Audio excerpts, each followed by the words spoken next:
কি খাচ্ছ প্যারি? চা।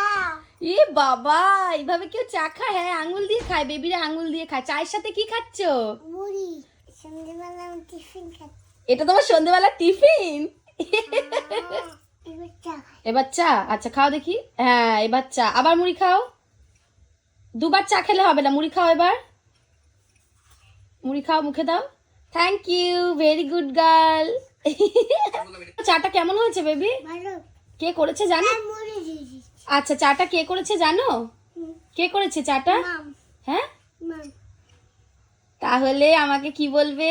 থ্যাংক আচ্ছা, আজকে সন্ধ্যাবেলা ওকে আর রুটি দিইনি, শুধু একটুখানি মুড়ি দিয়েছি, কারণ আজকে ওর পেটটা একটু মানে ঠিক নেই, একটু বেলা করেও খেয়েছে, তো তার জন্য সন্ধ্যাবেলা আর কিছু দিইনি, এই মুড়িটা দিয়েছি। শুধু মুড়ি খাক একটু, একদম রাতে খাওয়াবো। আর চাটা তো নামমাত্র দেও, ওই আঙুল চুবিয়ে চুবিয়ে একটু খাচ্ছে, কারণ বাকিরা যেহেতু ওর সামনে চা খেয়েছে, আবার ওর বায়না ওকে চা দিতে হবে, তো ওই জন্য একটুখানি নিয়ে বসিয়েছি, ওই মুড়িটা যাতে খায়। কি হচ্ছে? আঙ্গুল দেওয়া। আঙুল দেওয়া হচ্ছে? আচ্ছা, মুড়িটা খাও। দুষ্টু হচ্ছে। হুম, দুষ্টু। দুষ্টু হচ্ছে, দেখো নিজেও জানে যে ও দুষ্টুমি করে কতটা। ঠিক আছে, এবার মুড়ি খাও, এবার মুড়ি খাও। চা দিদি। না না না না না না না, তাহলে তুমি চা খেতেই পারবে না তো বোকা। মুড়িতে চা দিদি। না, মুড়িটা মুখে দাও।